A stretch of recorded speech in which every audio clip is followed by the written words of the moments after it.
Halo, perkenalkan nama saya Tarikan Radit. Saya mahasiswa Fakultas Hukum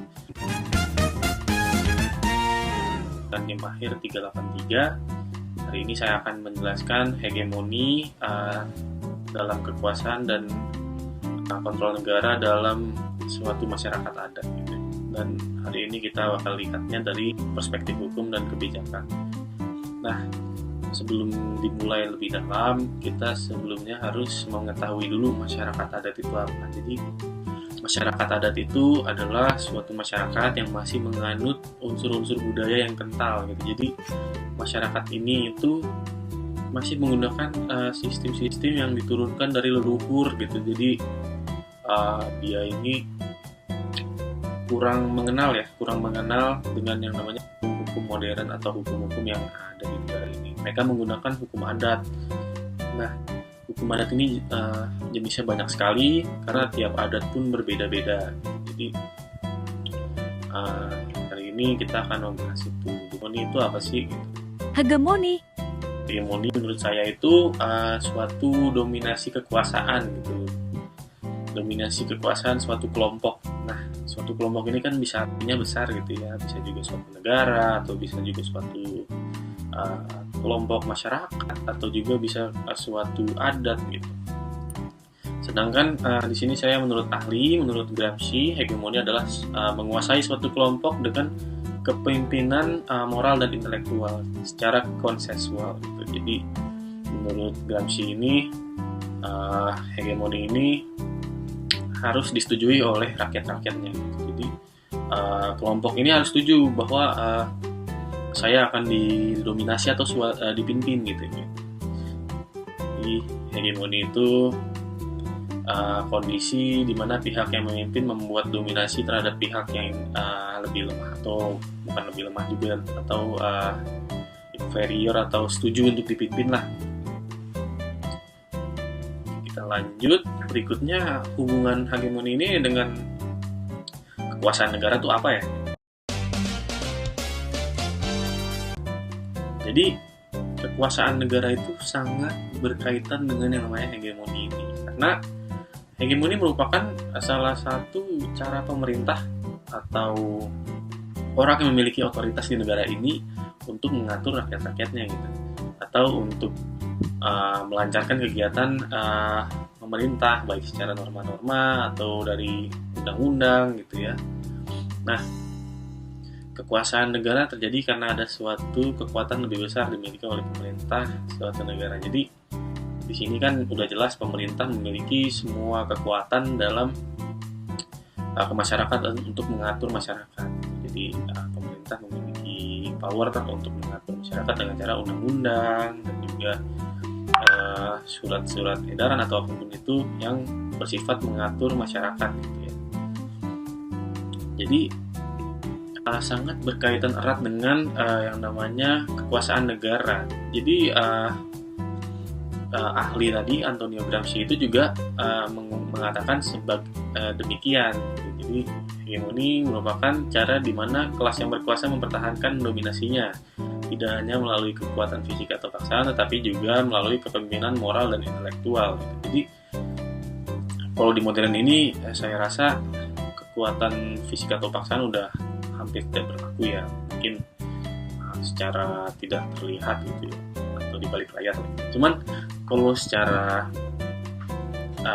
logisnya sekarang kita menggunakan intelektual untuk mengatur masyarakat yang ada gitu. Jadi hegemoni ini emang salah satu bisa dibilang alat, menurut saya alat untuk mengatur masyarakat. Oke, selanjutnya adalah instrumen yang ada di dalam hegemoni untuk mengontrol masyarakat lain. Jadi Gramsci ini mengatakan ada dua jenis hegemoni dan juga kegunaannya. Hegemoni pertama ada transformisme, yang kedua ekspansif. Jadi ini beda-beda. Jadi kalau yang transformisme ini mengacu pada strategi negara untuk menyerap atau mengkooptasi kepemimpinan dan elemen-elemen dari kelas atau kelompok subordinat ke dalam struktur kekuasaan dominan. Jadi kalau yang ini dikumpul-kumpulkannya elemen-elemen masyarakat gitu untuk dijadikan satu untuk dipimpin nantinya. Jadi si pemerintah ini jadi dominan gitu, untuk mengontrol semua kelompok-kelompok tersebut. Dan juga tadi ada yang ekspansif. Kalau ekspansif ini lebih kasar gitu ya, lebih mengontrolnya lebih secara represif, atau juga lebih bahkan kebijakannya lebih keras ya, atau bisa dibilang hampir menyentuh eksploitasi. Jadi apa sih masalah yang ada pada saat ini gitu ya, menurut saya tentang hal-hal ini. Jadi banyak banget masyarakat adat tuh yang terlalu dieksploitasi oleh pemerintah. Jadi banyak banget aturan-aturan yang belum ada terkait juga masyarakat adat gitu. Jadi sebelumnya udah ada beberapa, cuma terkait ayat gitu doang gitu. Ya, jadi maka dari itu banyak banget gerakan-gerakan sosial dari masyarakat adat gitu ya. Ibaratnya banyak juga masyarakat adat yang menjadi korban dari eksploitasi itu dan tidak menerima gitu. Karena banyak juga proyek-proyek yang sedikit mengusik ataupun mengusik banyak gitu. Jadi masyarakat adat ini bergerak lah. Jadi sebenarnya menurut saya itu ada beberapa rekomendasi yang bisa dilakukan oleh pemerintah untuk mencegah dari hegemoni yang berlebihan atau hegemoni yang terlalu mendominasi. Pertama adalah mengubah ataupun membuat suatu undang-undang atau regulasi. Jadi kita membuat regulasi yang benar-benar mengakui hak-hak masyarakat adat dan juga melindungi. Jadi tidak mengusik, tidak mengganggu, justru kita mengakui dan juga menghormati adat-adat mereka. Jadi kita bisa memberikan kepastian hukum.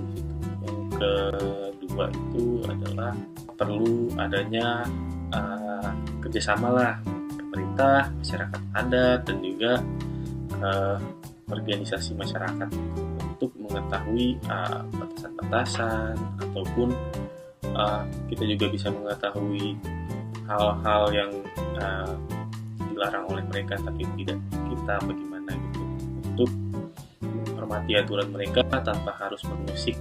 Semoga pemerintah dapat melaksanakan regulasi yang benar-benar memiliki undang-undang sendiri, ataupun ya suatu undang-undang lah, jangan cuma di level peraturan daerah atau gimana, karena kita butuh suatu undang-undang yang pasti.